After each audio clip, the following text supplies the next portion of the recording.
Maria, 1 of 9. Hold on, this is not... What is going on? You've stolen my show! Hello, I'm Maria, 1 of 9. Have I got the black tear?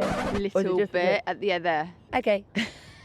Hello, I'm Maria, 1 of 9.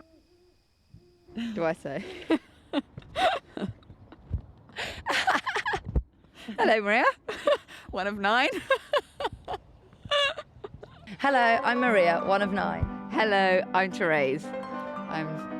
We're 2 of 9. Here we have my sister, sweet, lovely Therese.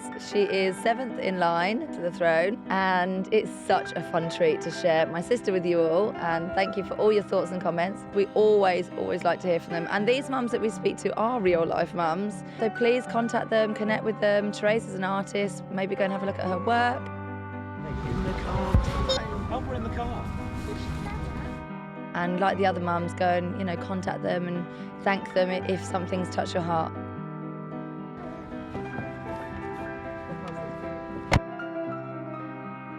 You look great, Ruby. Hey,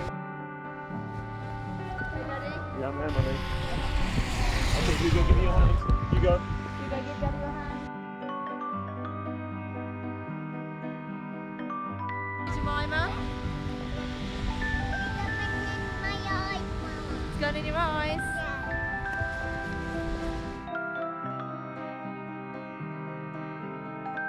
Any clips of me in the snow where I'm having like a deep exhale, like, that's actually my heart trembling. It was so freezing. We got out of the car and Trey said, I've peaked already, about 2 minutes into the walk. It was so cold. So cold. Oh my gosh, that face. That's it, Gorge. That's it. She was made for the camera. We have a small turtleneck here, which is my hot water bottle, not my baby. Beep. Today we are in our hometown, Stevenage. Lockdown rules apply, and we're outside the church where we both got married. So Trace, how long ago did you get married? A year and a half. Should we walk over to the steps where Absolutely. When I first distinctly remember meeting John, like myself, and like hanging out and sort of, as young adults, was when we were like 21, I think. 20, 21. So about 9 years ago, and we went to World Youth Day in Spain. And it was when we were dating, I think a year or two, and Dad walked in one day and then just put a photograph down. I looked at it and just sort of put it back, and I was like, no, look, I was in Portugal then. And then I picked it up and I looked, and then there was John, like little 15-year-old John with Dad, and Dad had gone on holiday with I think about 6 other men his age. And John's dad decided to take his eldest son with him.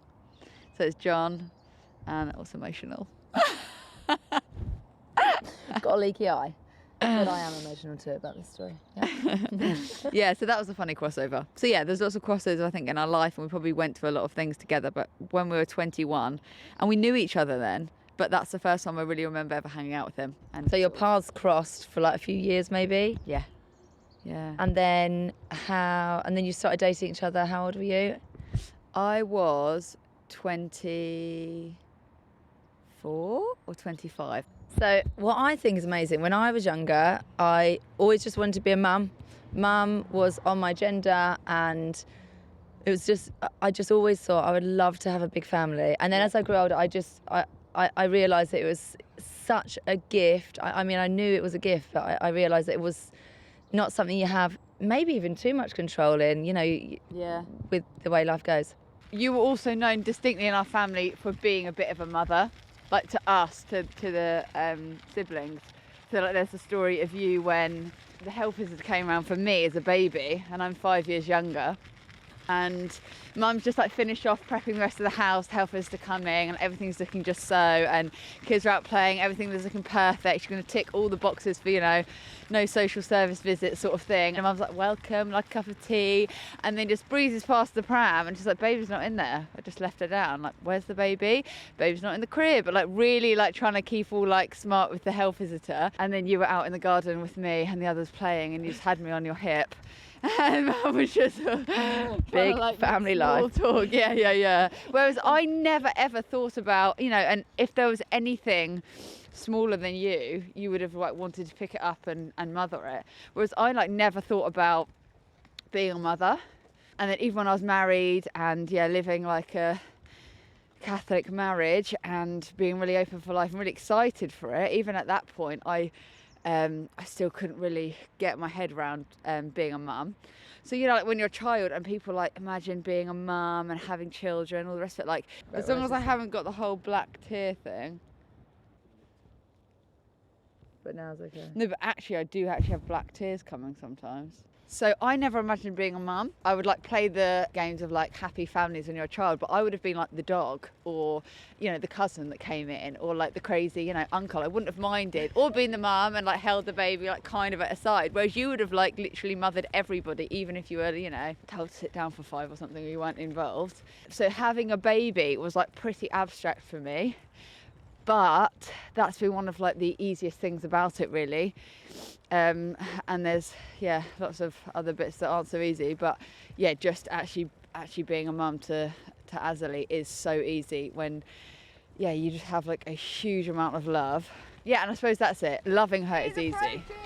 I think it was really amazing to hear how you gave God such a lot of yourself in discerning to be a nun. That wasn't something that I even had really thought about. I was scared of discerning to be a nun. I was worried about that because I thought if I discern being a nun, I don't even think I had so many words, but I stopped myself before I got, thinking too deeply about it. That if I discern being a nun, it means I'm not going to be a mum, it means I'm not going to be a wife. I think I had phases where I even questioned, like, is it okay? Like, I can't imagine my future that far ahead. To be honest, like the thoughts of being a nun, like when I was young, was exciting because it was just like, you just give everything. And that's just like a bit of a sort of wild adventure. And that's what I wanted. I wanted to give everything in whatever capacity that could be. So then when I was growing up, and then when I was obviously like left university and all the rest of it, I didn't think like, I want to become a nun. I really wanted to give everything. It was really just sort of like, like I'm pretty much an all or nothing sort of character as well. I knew that I wanted some sort of like formation. I wanted to do something different, and I had the opportunity to go and study in India. And I lived with, I didn't realise this at the time, it said there was an institute for the women religious of India, to empower the women religious of India. So I was like, oh my gosh, like so many levels of cool about that. Like, so I messaged and I was just like, can I come and visit this institute? And then they said, you can come and do one of the courses. So I went, and then I remember so distinctly arriving at this airport like a week later, the Mother Superior coming to pick me up and saying, welcome. And I'd said to her, how many other lay people are there as monks of the question? Because she was a nun and she kept referring to lots of these orders that were coming. So how many other lay people are there? Because she had said like several times there's 156 nuns. And then she was just like, just you. And I was like, no. How many other like lay people? Like, no, I am one, but. And then she was like, no, just you. And then I was like, oh my gosh, when it said religious women of India, it meant like vocationally, not just they had a religion.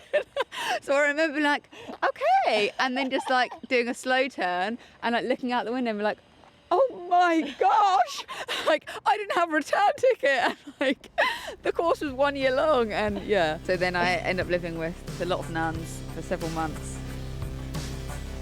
I don't even know if I felt nerves. I don't know if I felt anything because I was 42 minutes late and I just needed to get in and up the aisle. So there was a blessing, I suppose, in the lateness. I didn't really feel anything. I was completely numb. And no, I'm joking. Okay, so apparently Peter swerved round the corner at this point, stuck his head out the window to the 9 or so priests that were waiting outside the open doors and just said, the wedding's still on. And I'd been 45 minutes late, so it needed clarification.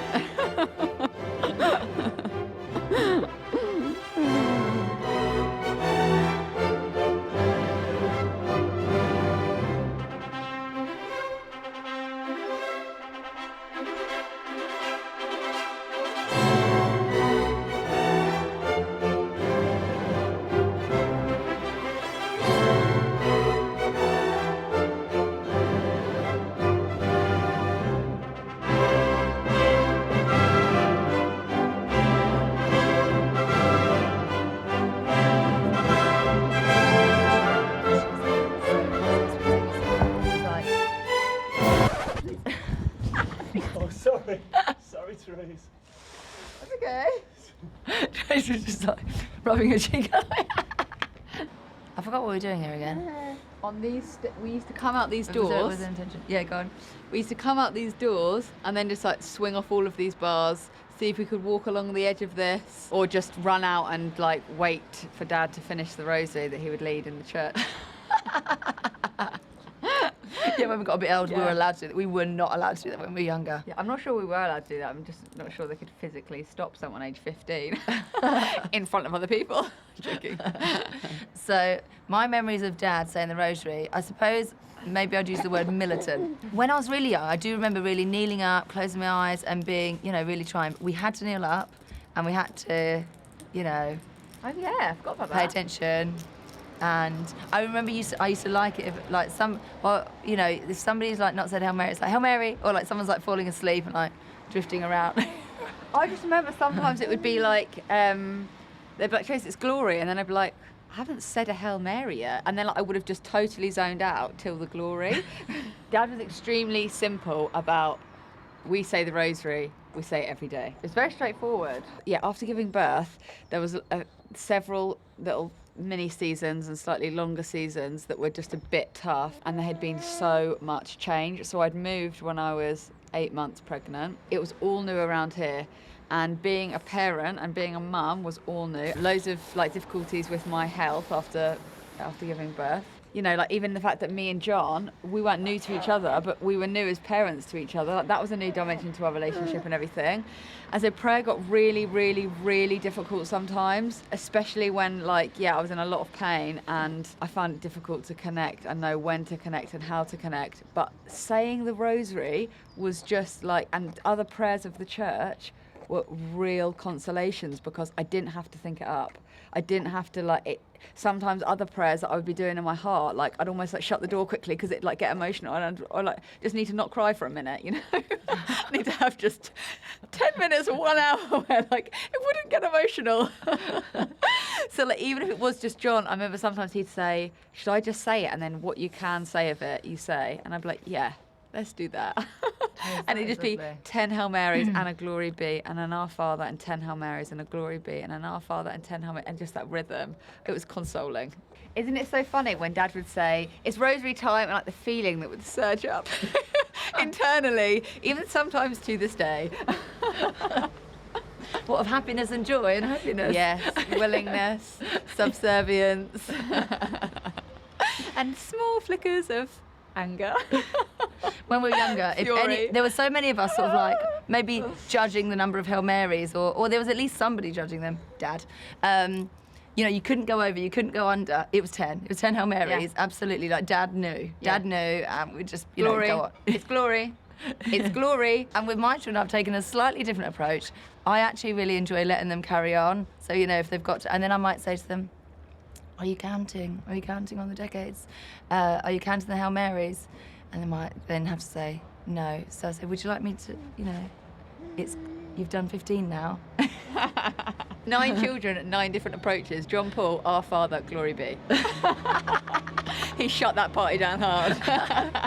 So in our house, we probably average on about, yeah, maybe like 11.5 Hail Marys for a decade. There are sometimes a 9, and I think, oh, should I tell them one more? But I really like to try and empower the children to try and do it. So as long as we average about 11.5, I'm happy. In your house, is it? I'm a free rider, so I might say 1 Hail Mary and then a Glory just by complete accident. Or I start saying the Holy Marys when it's John's turn, say the Holy Hail. Peter's all about saying the Holy Marys when it's his turn. Yeah. Or John says all of the prayers, and then I'm like, wait, which bit's my bit? No. But sometimes John does say to me, change it on 18. And at that point, I just stick in an extra Our Father and a Glory, and it's two decades. What about The Rosary Walks. Oh my gosh, the Rosary Walks. With bare feet? Ouch. Yeah. the Holy Miles? I wonder how many Holy Miles we did. A lot of babies up there in heaven waiting for us. Joe, I'm so glad we were made to do them. Because, you know, looking back, we'd go to Walsingham, and maybe like, I might have been about 10 when we started going to that sort of thing. So we'd be going on a trip to McDonald's in Victoria in London. Again. It seems an awful long way to go for a McDonald's, Mum. Oh, we're just going to do a little walk of witness in between. Yeah, let's go for a stroll around the block with 300 other Catholics saying the rosary decade after decade after decade. Catholics, you know, in all varieties, shapes and sizes. Wonderful thing about being the universal church, there was all sorts.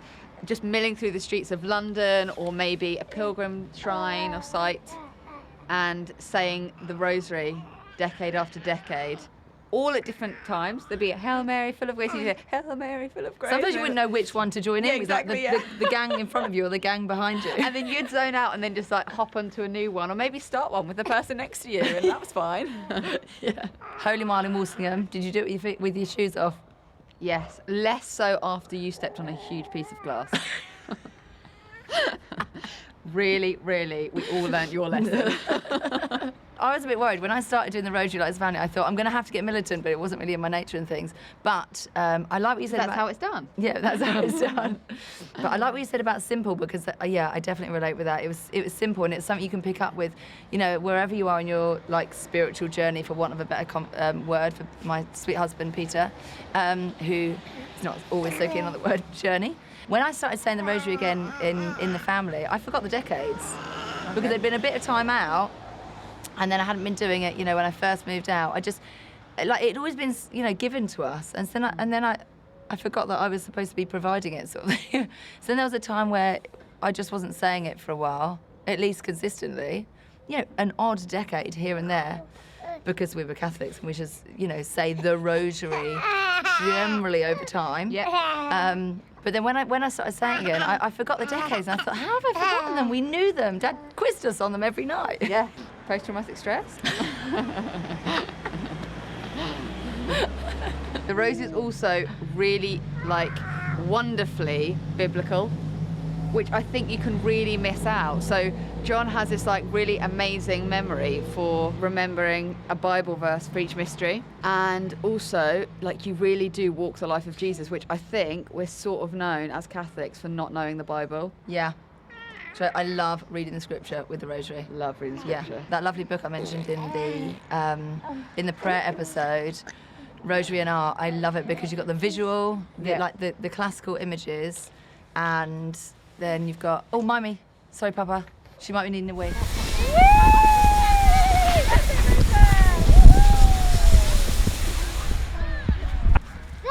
Yeah, that one over there. It's going to be a big hill.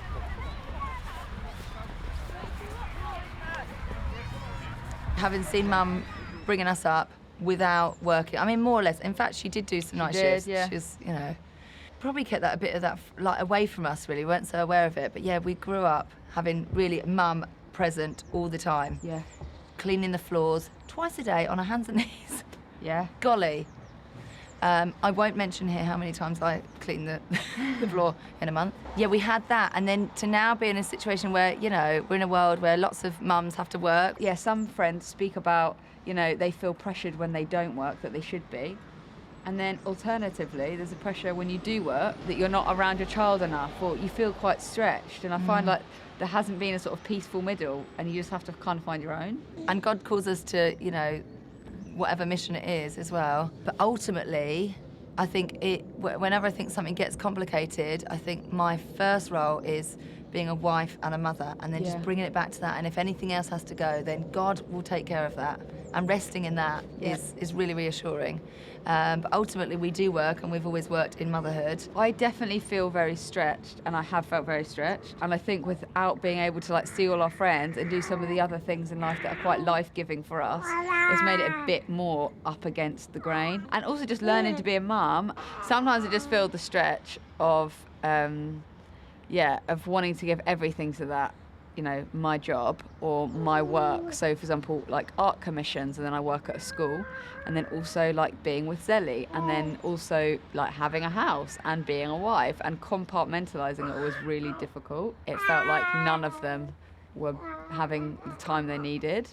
So for me in the mornings, like getting up and having some personal time has been like necessary. Whenever anything gets complicated, I remind myself that it's always much more simple. That really helps. Yeah. I always go to Our Lady because she had such a simple life, and I love that. She had a simple and really challenging birth and a simple life. And I go back to, what do I have to do? Be a wife and be a mother and give glory to God. And I think if I get into the moaning, I've done it before, and I just thought, get out of the house. I push the buggy and I start thanking God and just reel off, thank God for this and thank God for that. Because I think if I'm getting moany, which I can do in that situation, start maybe feeling hard done by, or, oh, I've got to get this done, or whatever it is, get caught up in it. I think I'm not giving glory to God if I'm just keep moaning. Like, I'm obviously missing the blessings, because I know that we are always blessed innumerably more than we are challenged. And I'll be wheeling the buggy along and just say, thank you, God, for even my arms and my hands. And without my hands, I wouldn't be able to touch my baby. And without my eyes, I wouldn't be able to see them. And thank you, God, for my eyes, that I can see this beautiful sky. And just so simple. I think simplifying things really helps me, bringing it to prayer. I'd never sort of discerned a vocation of a nun abstractly. I never just thought, oh, I think I want to become a nun. Some people say like a nun run. When you go test out different communities. I went and I sort of followed classes, and I lived a way of life, and I had some time out. Something holding me back, or there was something that I was holding on to, and I realised that actually I just needed to let go. So I thought that by letting go and just saying, actually, maybe I should discern. It meant that I was going to become a nun. And I thought the two things meant the same thing. So even saying to my mum on the phone, took 3 phone calls over the course of a couple of weeks, of me thinking how do I say, oh mum, maybe I will actually stay and become a nun. Thinking, oh, maybe I'll become a nun, or maybe I'll discern religious life, is one thing, and something really idyllic about it. But I had never discerned till the moment when I had to tell my mum I was thinking about, or maybe I should think about it, mum. Even softening it down that low was huge. And then when I finally let that go, I experienced so much joy. We do listen in the quietness and the stillness, and that, I think your generosity as well was really powerful in just letting you see that. You just really let go and let God. I remember having a conversation with Dad, because I'd started to realise I'm not really called to be here necessarily. Maybe I'll be called back, but actually there's one or two things internally where I started to step back, and really what I'd done is just give an offering, and I felt called to give that offering. And I thought, oh, that's funny, that kind of reminds me of a bit of this story in the Bible. And then I thought, oh, you're being a bit audacious, you can't liken yourself to that story. And then I had a conversation with Dad, and Dad said, Therese, when I was 18, I decided to offer my life and discern to be a priest. And I hadn't told Dad at that point that I was really discerning it seriously, and then he said, and so I offered it all, and I gave it, and I just thought, so I'll become a priest. I've offered myself to become a priest. And he said, but it was as though God had taken my offering, but given it back. And he said, I felt like the story of Isaac and Abraham, when Abraham offered his son, and that had been the exact story that I had offered, the best thing I had, which was a life I hadn't lived yet. And he was going to be giving it back to me. I almost didn't know what to do with it. It was too great a treasure. And then just walking the road, and the dating life being one that was it was a road. So it was step by step by step, obviously to marriage, and then it was happily ever after. Everything has been fine and perfect since. It's been such a treat to share my sister with you today. Being one of 9 together is such a blessing, and I have to say a big thank you to our mum and dad, who, trawled through years of being really countercultural in having 9 children amongst, lots of other families that were teeny tinies, and just really paving the way for us. It's given me so much confidence in having a big family, and in sharing that with you, and in confidently sharing with you the joys of that. There's loads on identity, and that being an issue nowadays, and the fact that you have to go out and find your identity and be who you want to be and everything else. But growing up, and especially leaving home and going through all the different phases and seasons of life, and that are 10 other people that know who I am. It's not something I have to create. It's not something I have to grasp for or like reach out for or strive or like constantly search around. I know me because it's like reflected. We're blessed to be one of 9, and that's not always an option for people. And I know, and I'm so grateful to all the beautiful mums out there who contacted and said, that's just not their way. But we want to share that being open to new life isn't something that's only doom and gloom or just really tricky. It's a really beautiful calling, and as long as we're open to it, God will bless us how He wants to bless us. And there's stories, incredible stories of adoption. Everybody has got their own story. We want to hear your stories. We want to hear. That's Audrey screaming. God bless.